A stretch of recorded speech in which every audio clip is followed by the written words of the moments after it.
Okay, let's talk about what does be authentic actually mean?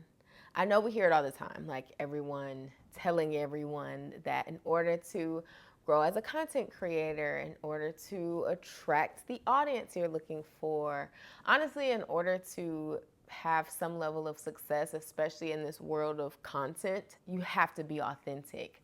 And it's honestly kind of hard to figure out what that means. We see people doing their daily routines and it just looks so perfect, or we see people running their business and they seem like they have it all together, or we see these beauty girls who seem like they just look beautiful all the time and everything about their lives are just so beautiful and aesthetic. We see home decor and organizing people, like every inch and corner of their house seems like it's just pristine.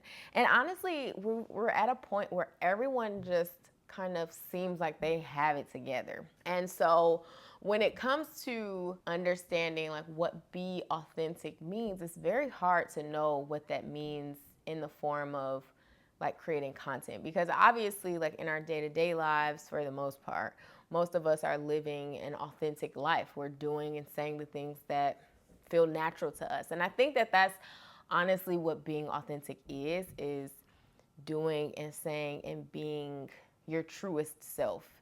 And i I believe that a lot of people struggle with being authentic. There are two reasons. I think one is some people really struggle with being who they truly want to be in real life. And then on the other end, people are trying to portray themselves as something that they are not on social media.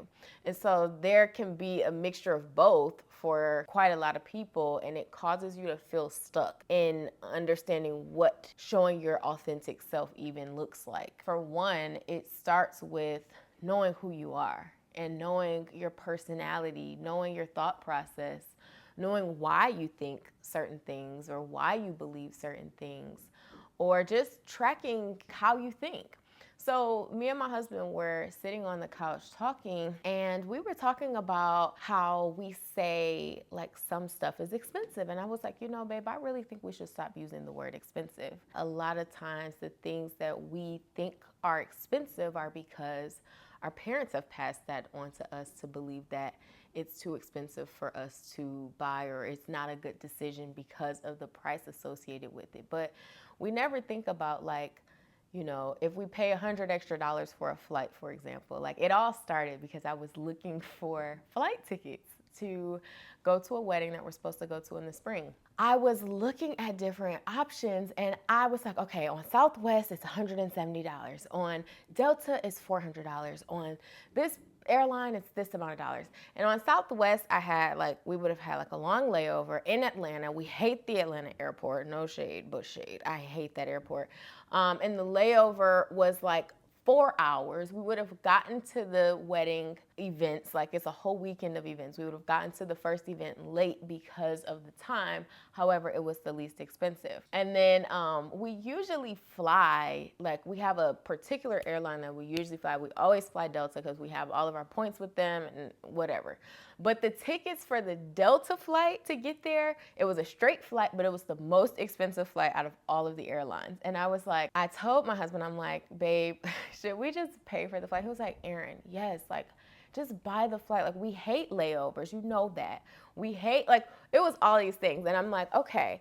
So I say all that to say, like, tracking how you think and why you think, I believe it helps you be and live a more authentic life.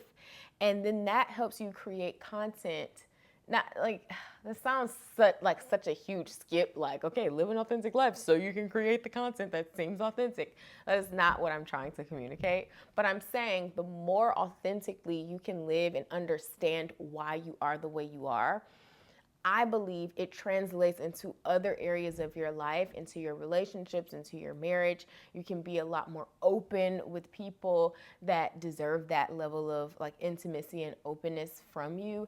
You can just live in charge of who you are and confidently. And I feel like that is what being authentic is.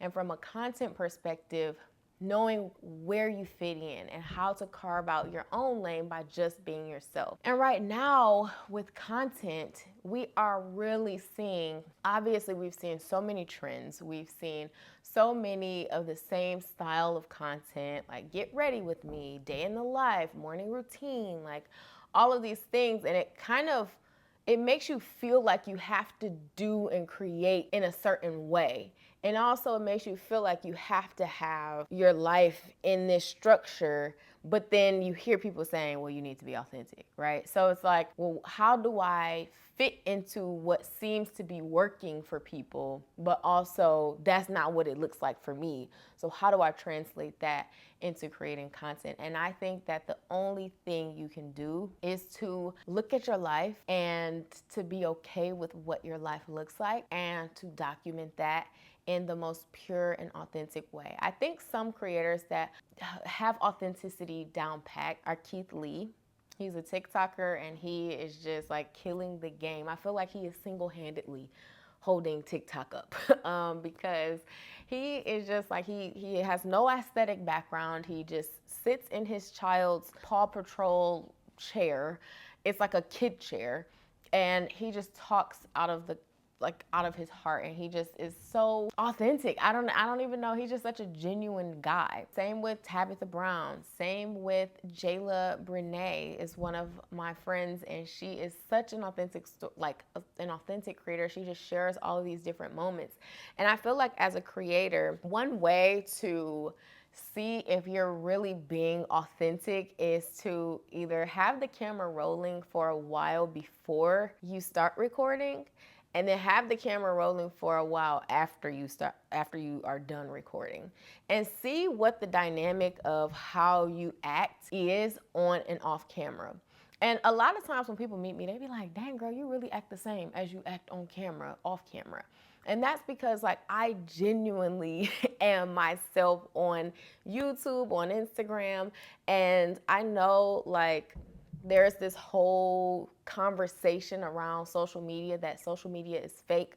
But I'm here to tell you, what I show y'all is real. Like I love my life. I have a great marriage. I love my home. I am very blessed to be able to say that the life I live offline is probably what you think it is based off of what I share online. And I am not saying that everything in my life is perfect and that, whatever. But I will say that, oh my God, I'm so hot. This was not a great idea, being right by the fireplace and having this furry blanket. But y'all, look, I got these biker shorts on. So I said, you know what? I'm just gonna put this cute little blanket over me because I knew I was gonna be hot. But anyway, people are craving now to just see who you truly are.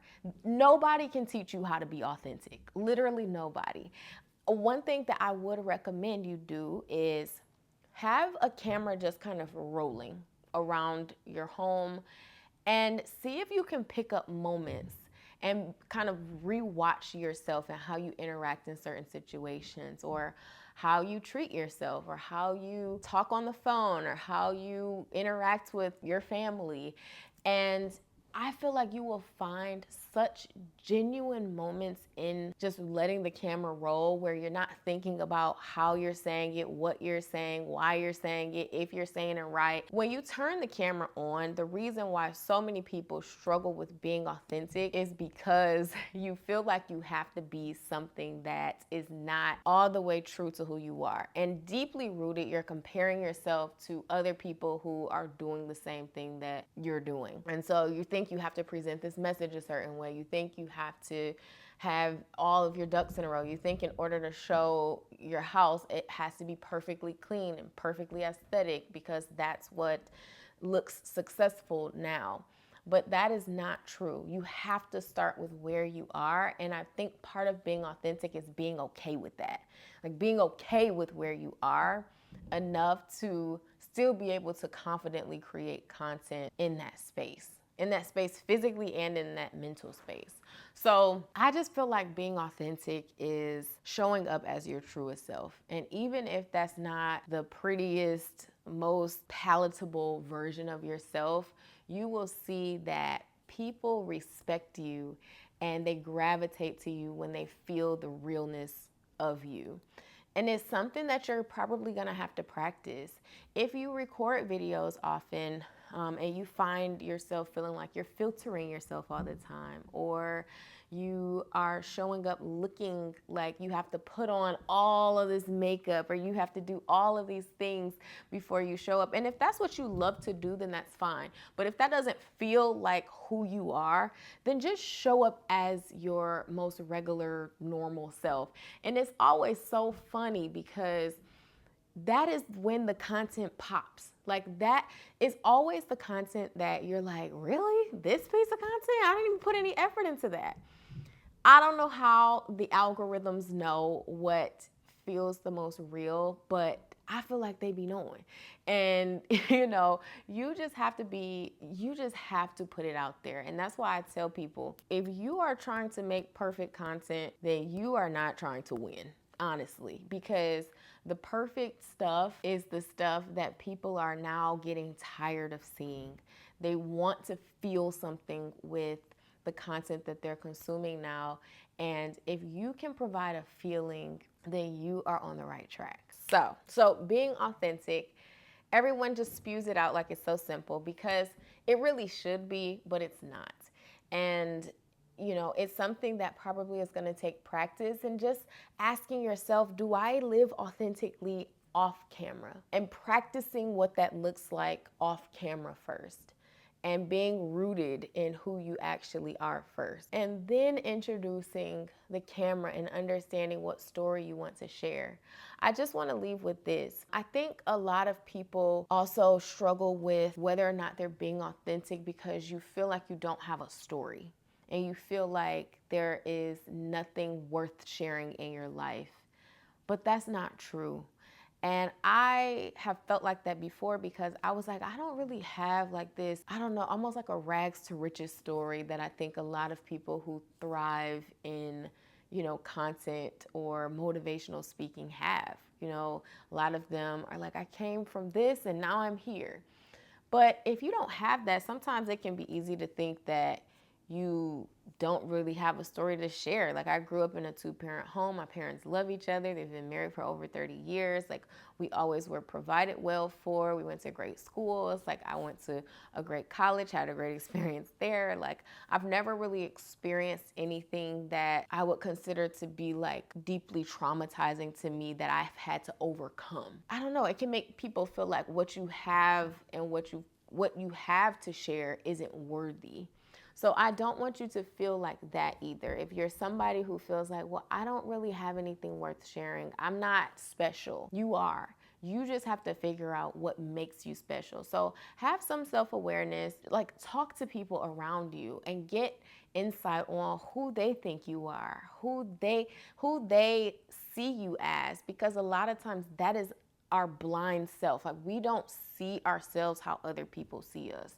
So getting insight from the people who are closest to you also can help you understand how to show up in that way for your content, or for your job, or for wherever you're trying to show up in your most authentic self, which should be honestly everywhere. Anyway, child, I don't know if I rambled through this, but all I know is I love you, and just show up. Like, once you show up, then you can fine tune the rest. But don't focus on making your content pretty. I think that's the biggest lesson I want you to take away from this. Focus on making it true. Like, don't focus on making it look like something. Focus on making it feel like something. So, I love you, and I will see you in the next one. Bye for now.